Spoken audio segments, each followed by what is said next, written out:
At the beginning of the year, we did a lovely video to anger all of you good folks about teams that would potentially move upwards from their 2017 and some teams that would hit the regression button on the way down. That video you can go check out if you want, and then you can come back here and you can hear us talk about what actually happened with those two teams. George and Eric here, MyBookie sponsors us as usual. Let's talk a little bit about the teams that we thought would make a jump upwards in relation to where their predicted win total was. So the Falcons and the Colts, a couple of teams that struggled from many perspectives in 2017. We thought they'd make a jump upwards.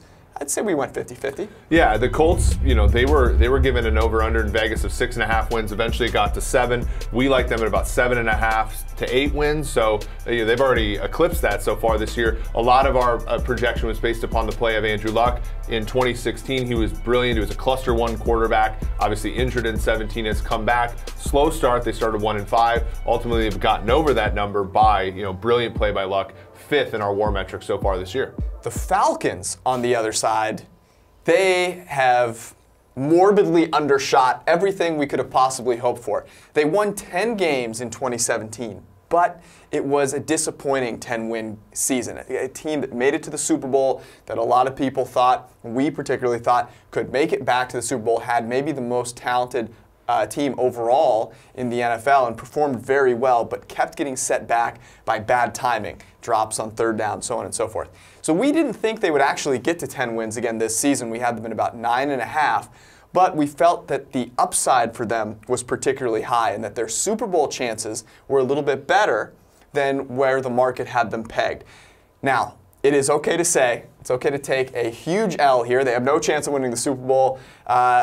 I think you can just say, look, things got worse this season compared to where they were last season. Yeah, injuries were a big factor, as you said. In their win against Arizona on Sunday, Deion Jones, in just one of his few games this season, actually got an interception, returned it for a touchdown, sort of a glimpse of what could have been for their defense. As going into the year, they were very high potential with the speed that they had, and some of I think they were underrated going into the year. But yeah, as you said, I think what's key to talk about is that we did have them higher than their Vegas total of 9, but under their win total of 2017. So not the biggest loss in the world, but certainly one that we'll take here.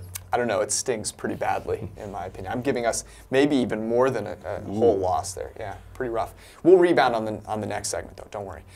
Reminder that if you want to make any sporting event or any season-long event more exciting, you want to head to mybookie.ag. Even if it's not NFL football, they have got you covered. You jump into a college football game midway through, head to mybookie.ag, and you can make a bet right there because they have in-game live betting. It'll make anything that you're watching more exciting. Use promo code PFF to get a $1 match on your first deposit. It's very simple. PFF plus mybookie.ag. You play, you win, you get paid. All right, there were a couple teams who we thought were going to underperform what they did in 2017. I think these were an easy one to see coming along, unless you were a fan of those teams, in which case you got very, very angry when we suggested that your beloved team might not hit that same mark they did in 2017, the Vikings and the Jaguars. The Vikings and the Jaguars had the same formula in 2017, right? Win with defense, win with healthy defense, and a quarterback that doesn't kill you. And obviously, the Vikings went in a different direction. They signed Kirk Cousins in the offseason. The Jaguars signed Blake Bortles and thought that he was going to continue to improve. But ultimately, what we leaned on was the fact that defense is not stable year to year. In the Vikings case, you've seen they've had injuries in the secondary, they've had injuries and personal issues up front. Their defense regressed for a long enough time for them to go under their Vegas over-under win total of 10.5. We had them projected about 8.5. 9 wins in some cases, so that one was a clear under here. For Jacksonville, it's all sort of falling apart. Blake Bortles really benefited from a defense that was just on a different level last year. The Chicago Bears came in and stole the Jaguars' defensive powers.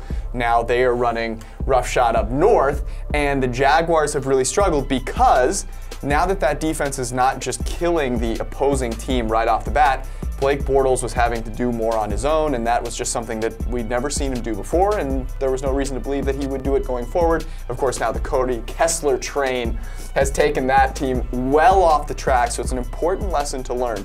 A team that has succeeded because of a healthy defense. Health in the NFL is not stable, so it is a good bet that they are going to regress a little bit. Plus, the Vikings and the Jaguars both just eclipsed any expectation by so much. The Raiders were a good example, even from a couple years back. No matter what your formula is, if you go that high above, there's a good chance you're coming back to earth. Yeah, speaking of the Bears, for example, they were a team that at over under of 6.5, we like their over in terms of wins. For our projections, they're going to be a team that's going to be in the position of the Vikings and the Jaguars next year. It'll be interesting to see where their over-under is at. Please don't jinx them. Please don't do that. I have a lot of faith in my Bears to keep it going for the rest of the season. Hopefully we'll see them come into a Super Bowl matchup near you. Come on, man. We got to have faith here. All right, for more, head to ProFootballFocus.com, mybookie.ag, and of course, subscribe to the PFF Forecast.